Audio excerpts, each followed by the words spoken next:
Coming up, Labor Day is in full swing, meaning we'll see extra law enforcement out on the roadways. The players and coaches are ready, and so are the fans. We'll look ahead to tonight's season opener for the UK football team. How some Kentucky athletes are spending the weekend helping people affected by the floods in Louisiana.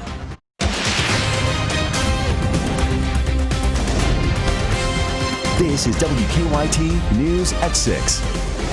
A busy time for drivers. Thanks for watching WKYT on the CW Lexington. I'm Kristen Kennedy. Kentucky interstates will be crowded the next few days, and state police want to make sure everyone stays safe this Labor Day weekend.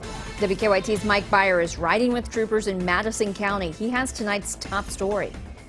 Labor Day weekend is one of the busiest travel weekends of the year. With that said, Kentucky State Police has stepped up patrols in effort to keep motorists as safe as possible. Our goal is to not have anybody die on the roadways, so we want to make our presence out there, and hopefully the presence alone will slow people down and discourage people from drinking and driving. And if you do drink and drive, you're probably going to run into one of us.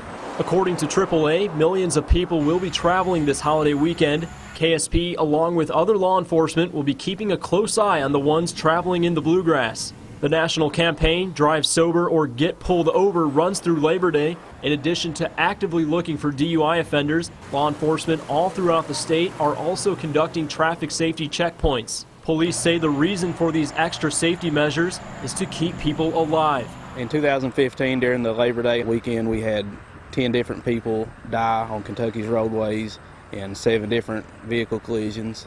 Now, Kentucky State Police say the biggest thing this weekend is to buckle up and never drink and drive. They say if you see someone driving erratically, to immediately call 911. In Madison County, Mike Byer, WKYT. State police are encouraging people to download the Drive Sober Kentucky app. It's a program designed to help you find a safe ride home. Tonight, we are tracking the investigation into a shooting in Rowan County. State police say around 11 this morning, 36-year-old Sean May and 86-year-old Clovis Hunter got into a fight at their home on Spring Street in Moorhead. Troopers say Hunter shot May. Emergency crews rushed him to the hospital. We do not know how he's doing tonight. State police haven't filed any charges yet. They plan to take the case to a Rowan County grand jury. We have had another day of sunshine and comfortable temperatures across the bluegrass. Expect some great weather for the rest of our Labor Day weekend. WKYT meteorologist Mike Linden has an early look at the forecast. Kristen, it has just been a fantastic Saturday across Kentucky. We're talking about some of the best conditions that we have felt almost all season long. Check out the live sky camera. Just gorgeous. Some very thin clouds, a lot of blue skies over Big Blue Nation, and we will continue on with the wonderful conditions through the evening hours. Not much to see here on the Defender Radar Network, nor do we expect to find very much here moving forward. Temperature-wise across the region, most spots in the lower 80s and upper 70s. I mean, this is fantastic football weather here. And of course, tonight is the first game of the season. Kickoff at 7:30.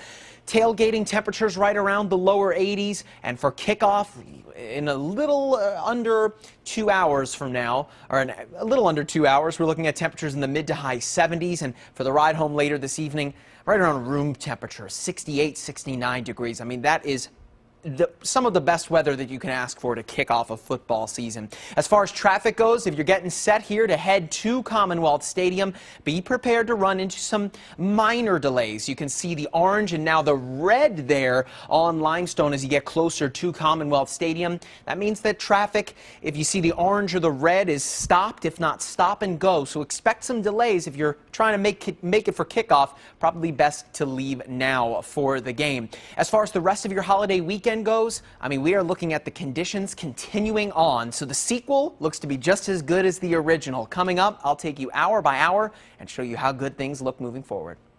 Big Blue fans, the wait is almost over. College football is back in the bluegrass. Tonight, the Cats kick off their season against Southern Mississippi. Brian Milam joins us from Commonwealth Stadium with a preview of the game.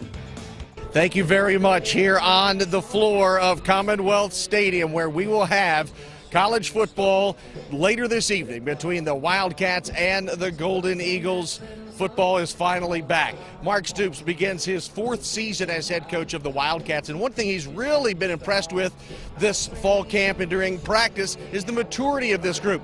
Practice for the Cats began on August 6th, and they went through the fall camp in 2-a-days, and over the last week and a half settled into their Southern Miss game plan. But for the players, how nice will it be to hit someone else? I think somebody just asked me that question too. I'm excited, you know, we can finally hit somebody that's different, you know, and not feel like we can get in trouble for hitting them so hard, you know. So it's going to feel good, you know, just to take your stress out, you know, all your anger out on them.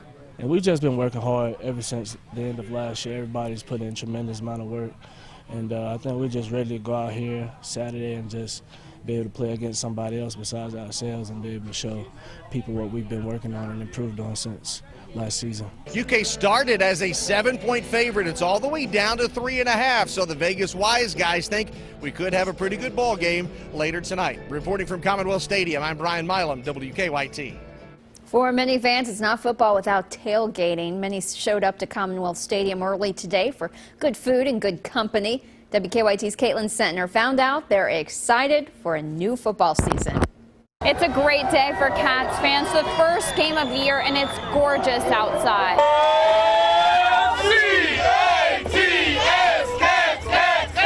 Fans are tailgating all around Commonwealth Stadium, ready for UK to take on Southern Miss. We've been able to catch up with fans. They're, of course, eating lots of good food, hanging out with friends and family. We caught up with some guys throwing football before the game.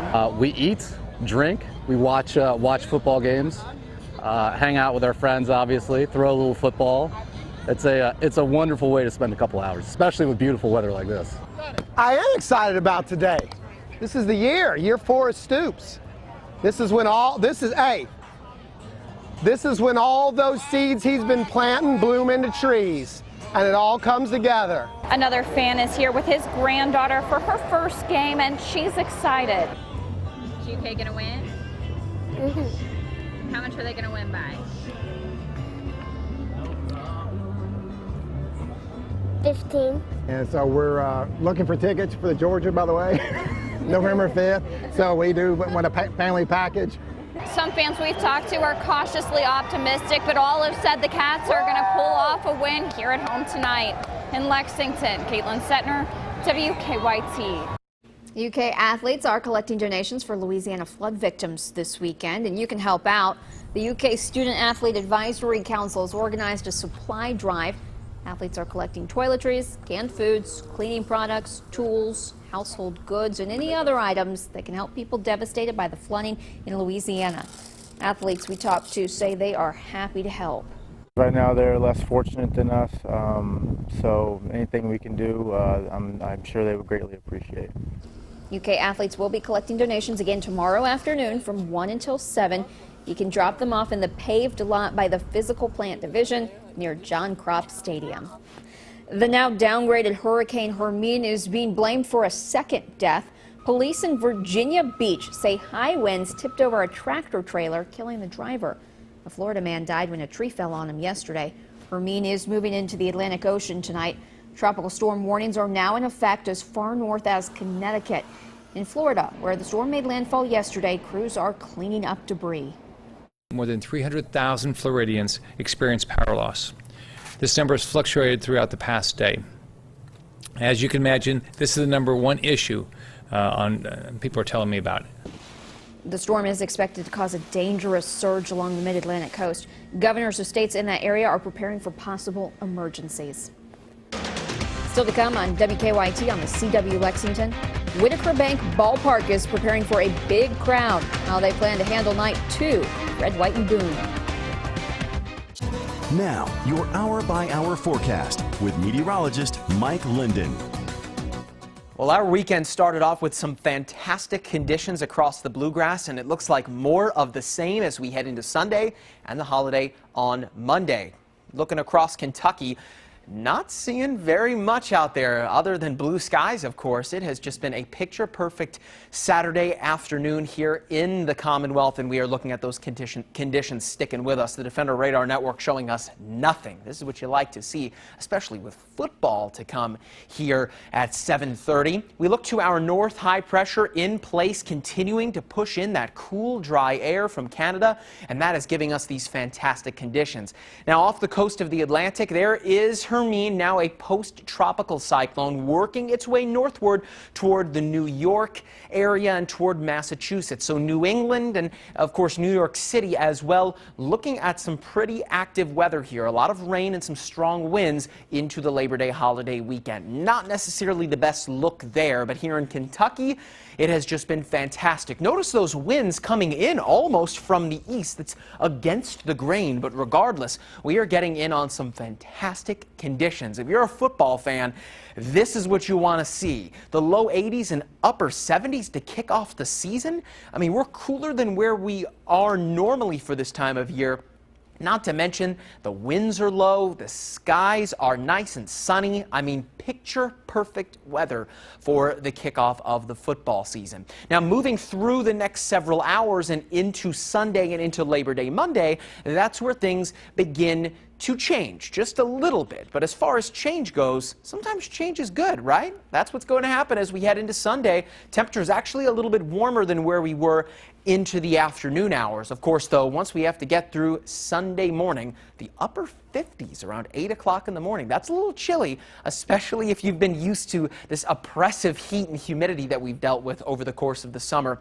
Into the afternoon, a small chance for some showers along the Kentucky-Tennessee line for our friends in Monticello and Wayne County. Could catch a few sprinkles, but nothing that's going to impact your Sunday by any stretch of the imagination. Temperatures a little bit warmer into the afternoon by just a couple of degrees, and then for your Labor Day Monday, another baby step up into the mid-80s. Some cloud cover returning to the fold as well. Again, nothing that's going to impact your day greatly, but a small chance for some showers along southern Kentucky. Otherwise, the rest of your Labor Day holiday weekend, I mean, looks fantastic. The mid-80s tomorrow, back to the upper 80s for the holiday itself. And we will make a run once again, at least one more time here, at the lower 90s by the middle of the work week as the steam returns. But otherwise, Kristen, if you made plans for the holiday weekend, well, you are high-fiving yourself at this point, because these are the conditions that everyone had hoped for. Can't get better, really. It is looking good. Thank you, Mike. The place to be to hear some hot country music this weekend is out at Whitaker Bank Ballpark. Red, White, and Boom 2016 kicked off last night with 4 artists, and it continues tonight with an even bigger crowd. WKYT's Michelle Chamberlain talked to organizers. It's day 2 of the Red, White, and Boom Music Festival here at Whitaker Bank Ballpark. And you know what? Some of country music's top performers are here on the stage in Lexington. Who's ready for some Casey Musgrave? For the first time, Red, White, and Boom is on Labor Day weekend. Last night, more than 12,000 country music fans packed the park to see Eric Church and Casey Musgraves. And organizers are expecting even more festival goers tonight.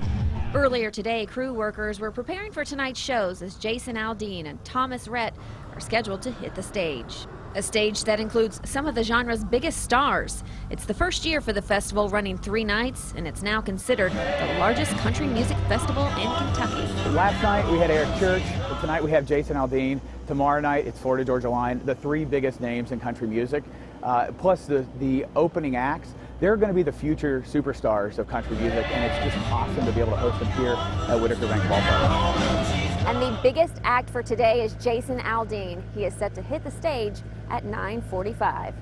In Lexington, Michelle Chamberlain, WKYT. Lee K. Howard's in next with sports, and we're about an hour away from kickoff at Commonwealth. We are. You know, it seems like we've been talking about this game for months now. It's almost time to play the game. And earlier today, EKU opened its season at Purdue. The Colonels had to play the QB shuffle. Highlights are next in sports.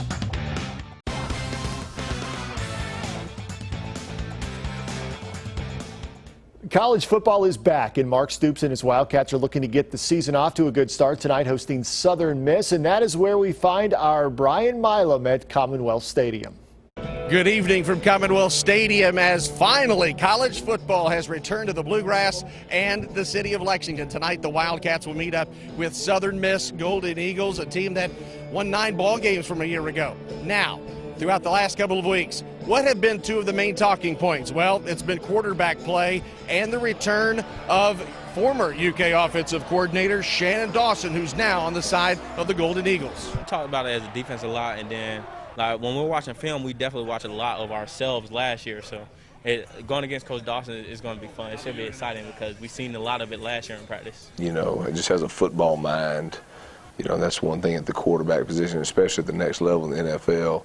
You know, with all the progressions and all the different reads you got to go through, he's that quarterback that can do all that. You know, I mean, it's he can handle anything you throw at him, and so yeah, I'm a fan. I believe there's no doubt in my mind he's the next level quarterback. Kickoff is slated for 7:30, but the way the first week of college football has gone, all bets are off. Who knows what will happen later tonight? Reporting from Commonwealth Stadium, I'm Brian Milam, WKYT. All right, thank you, Brian. Like you said, Wildcats and Southern Miss, 7:30 kickoff, Commonwealth Stadium. You can see it on ESPNU. A lot has changed at EKU, a brand new coaching staff and new players making up a third of their roster. The Colonels kicking off their season at Purdue this afternoon. The biggest question of the season was who would start at quarterback for EKU, and it was the Missouri transfer Matty Mock. Opening possession for the Colonels, and Mock's first pass as a Colonel is an interception. Purdue would score on the ensuing drive to take a 14-0 lead. The Colonels would struggle with turnovers in the first quarter. The next EKU drive, Mock and Ethan Thomas fumble the exchange, recovered by the Boilermakers. EKU then opts to go with the backup quarterback, last year's starter, Benny Coney, on its third possession. Inside the red zone, the Colonels got tricky and it backfired. Halfback pass picked off by Purdue's Jalen Robinson. The big boy going the other way, 78 yards, 21-0 Purdue. The Colonels would get on the board near the end of the first quarter. On 3rd and 7, Coney finds Dan Crimmins for the first points of the season, 21-7. Then in the second quarter, now 28-11, Purdue on top. The handoff goes to Thomas. He's going to find the edge, just gets inside that pylon. That brought EKU within 10, but that's as close as they would get today. EKU falls at Purdue 45-24. Mark Elder used 4 quarterbacks in this one, so the QB questions will continue. Kentucky State on the road today and on the tube as well, facing Charleston Southern this morning, already down 14-0.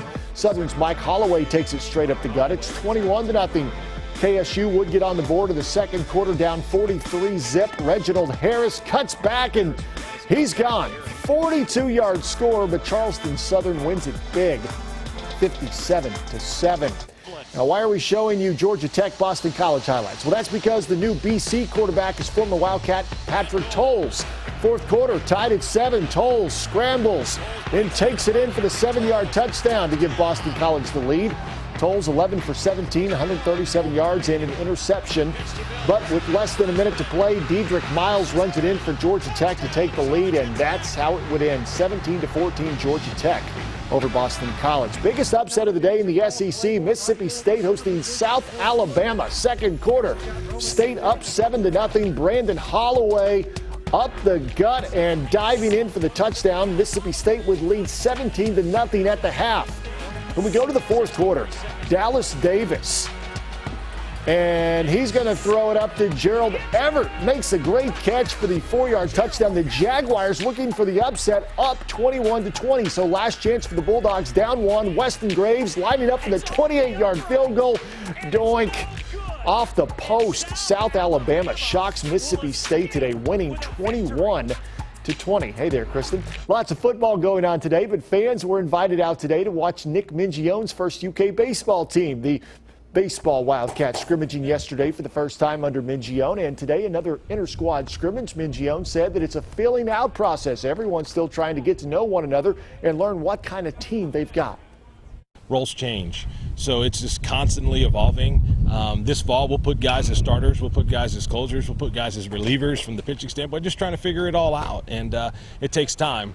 And you know, we have, I think, 27 practices this fall, and it'll be a deal where we get to the end of the fall and we still won't have all the answers. It'll take even more time to the spring, but that's why we get to do the fall practices. Looking forward to the football game tonight at 7:30. Tonight's Powerball jackpot is $170 million, and Tuesday's Mega Millions jackpot is $101 million. This is just great weather for everyone at Commonwealth. I mean, it's the best weather that you could have asked for to kick off football season. Temperatures today in the lower 80s, tomorrow back to the mid to low 80s. More sunshine for you. I know hardly is the sequel better than the original, but it looks like the sequel looks pretty darn good tomorrow and Monday too. Hope you'll join us at 11 o'clock tonight on WKYT.